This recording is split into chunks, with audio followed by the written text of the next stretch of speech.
como ciudadano. Está Jorge Rashid, es médico sanitarista. Jorge, gracias por venir. No, gracias a ustedes. ¿Cómo están? Los veo bien acompañados hoy, así que... Hoy somos más. Sí, la otra vez éramos pocos. Sí. Jorge, a ver... La pata femenina que le faltaba. Ahí está. Y muy bien están Luciana y Agustina. ¿Y qué vas a decir vos, no? Imagínate que se un poco una discordia. A ver, Jorge, nos íbamos a la pausa con esta noticia, ¿no?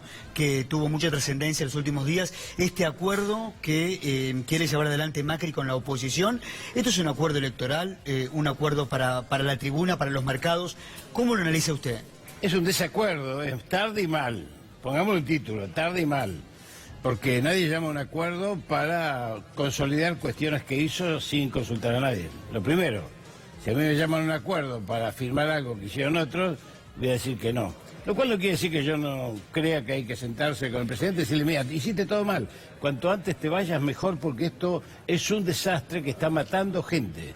Y esto te lo digo como médico, te lo digo como político y te lo digo como profesor universitario en Loma de Zamora, en Ciencias Sociales, en Minoridad y Familia y Trabajo Social, donde tenemos un panorama social que ya no podemos llamarlo degradado, es aterrador. Entonces, cuando llaman pon 10 puntos, que son para consolidar aquellas herramientas de dominación, de sumisión, de entrega del patrimonio nacional, que si yo las tengo que definir, es la antipatria.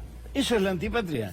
Es sacarnos soberanía, es postergar indefinidamente la justicia social, llevar a la diáspora a nuestro pueblo y por otro lado proseguir con una alineación al diseño estratégico de Estados Unidos, que todos sabemos que sobre América Latina quiere poner un alambre de púas para poder conseguir sus objetivos que ya los dijo Perón el 1 de mayo de 1974, 60 días antes de morir.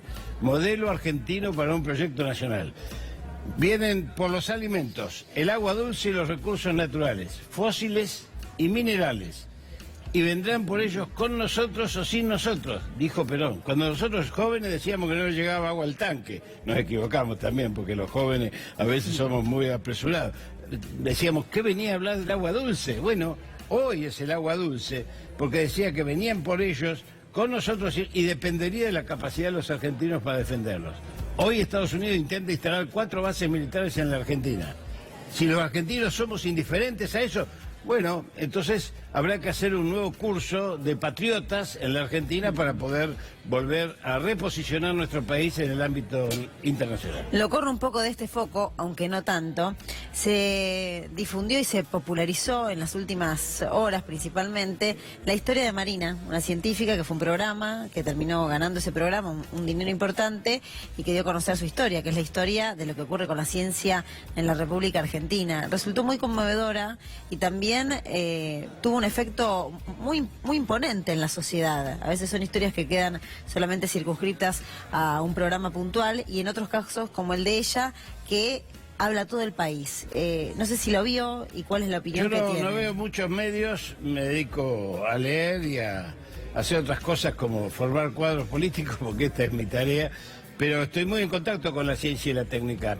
Los 1.249 científicos del programa Raíces que hemos recuperado, esto tiene que ver con lo que yo hago, que es producción pública de medicamentos, me dedico a eso. Justamente mañana y pasado en Mar de Ajó tenemos el Congreso de Medicina General, donde vamos a enterarnos de lo que nos está pasando en la atención primaria de la salud, donde el 80% de la demanda son medicamentos que ni siquiera tienen precio. No tienen precio si el Estado se hiciese cargo, porque el medicamento no vale nada. Ahora, pensar en soberanía sanitaria es pensar en producción pública de medicamentos, pero esa producción no puede estar desligada de la investigación y el desarrollo. El siglo XXI es el siglo del conocimiento. Ustedes que son jóvenes, los que quieren apropiarse del conocimiento, quieren una Argentina agroexportadora sin conocimiento y obviamente con una masa sumergida en el desconocimiento que pueda ser flexible a la explotación. Nuestra compañera Claudia Salto sí habló con Marina, para aquellos que por ahí no conocen a fondo esta historia, pero que refleja el abandono que hay en la ciencia en nuestro país, y nos decía lo siguiente. La verdad que estamos muy contentos. Este dinero la verdad que nos va a cambiar el año. nos va a permitir terminar el año trabajando bien, comprando los reactivos que necesitamos. Y bueno, y seguir investigando, ¿no? Que es nuestro trabajo, es lo que queremos hacer. Para explicarle a la gente, a ver, nosotros concursamos por el dinero que utilizamos para trabajar. Yo tengo financiamiento. El problema es que, bueno, del financiamiento que tengo nos están depositando más o menos la mitad de lo que corresponde por año, según lo que está estipulado. Y además, bueno, la devaluación que hemos tenido en el último año tiene un impacto muy negativo sobre nuestros presupuestos, que son en pesos. Todo lo que usamos acá en el laboratorio es importado. La ciencia se usan reactivos que son universales, o sea, no es que se producen en Argentina o no, o sea, todos en el mundo usamos los mismos reactivos y de esa manera podemos reproducir lo que hacemos en un laboratorio o en otro, porque básicamente la reproducibilidad es una parte muy importante de la ciencia. Y bueno, entre que los reactivos tienen un costo en dólares, en Argentina tienen, por lo general valen 2, 3 o hasta 4 veces más de lo que valen en el exterior. Entonces se nos hace muy cuesta arriba poder seguir financiando este tipo de proyectos por todos estos factores, digamos, que digamos interaccionan entre sí, digamos, menos presupuesto del que uno se gana, la devaluación, el hecho de que acá todo sale más, bueno, hace muy cuesta arriba este trabajo.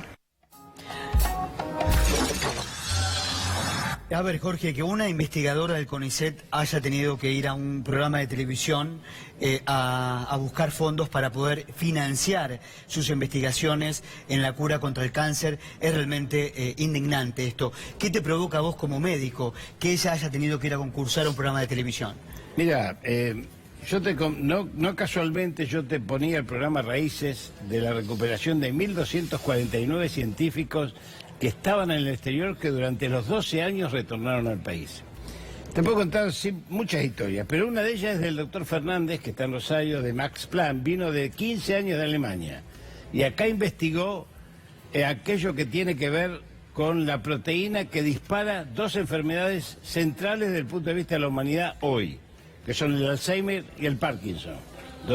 Al prolongarse la vida, la expectativa de vida, esas enfermedades emergen con más fuerza. Investigó la proteína, la pudo aislar, la que dispara. Llegó a la fase 3 de la investigación y nadie quería financiarlo, ni Silfa, vinieron los alemanes, se lo quisieron llevar nuevamente. Ustedes no se olviden que César Milstein, echado por una dictadura militar, descubrió los anticuerpos monoclonales, que son los que hoy permiten direccionar como misiles las drogas a determinados tejidos y no hacer una quimioterapia incendiaria para todo el organismo, porque se montan en los monoclonales. Inglaterra, Cambridge, con Milstein, ganó 5.000 millones de libras esterlinas el primer año del premio Nobel de...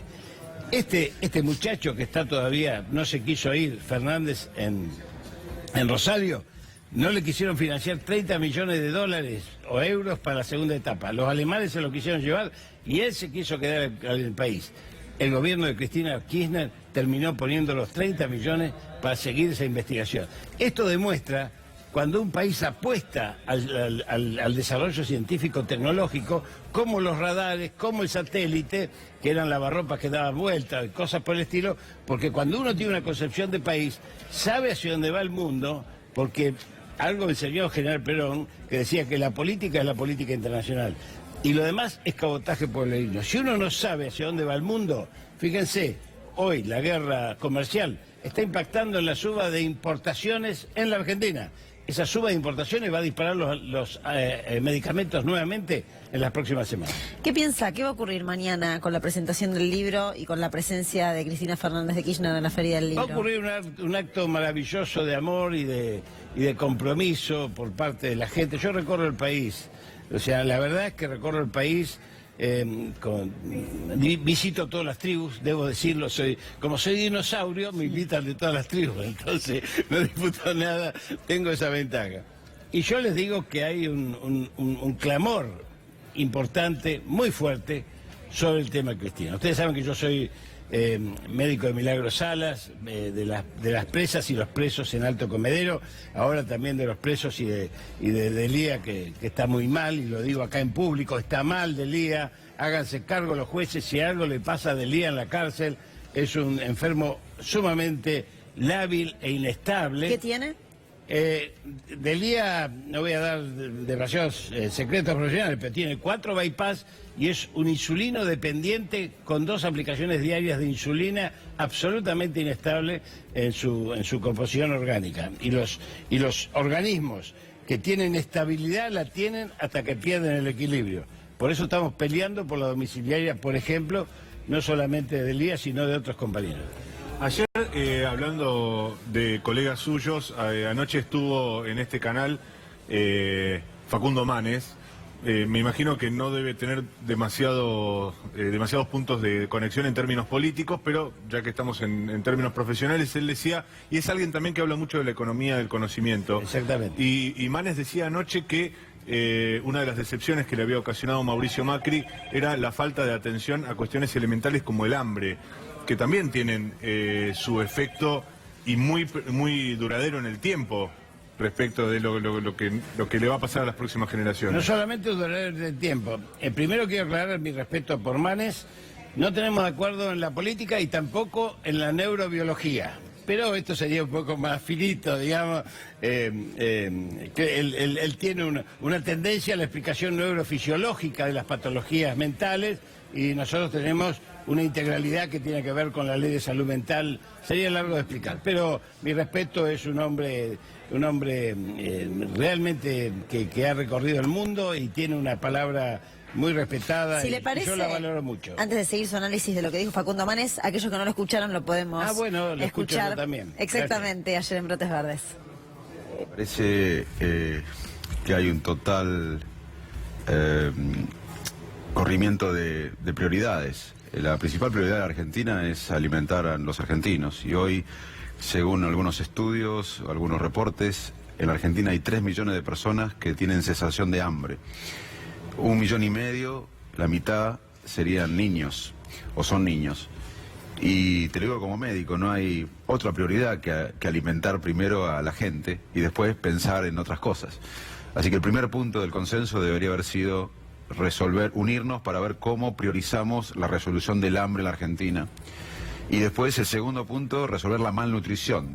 La malnutrición no solo es de nutrición, sino es anemia, déficit de vitamina, sobrepeso, todo eso impacta en la capacidad de aprender.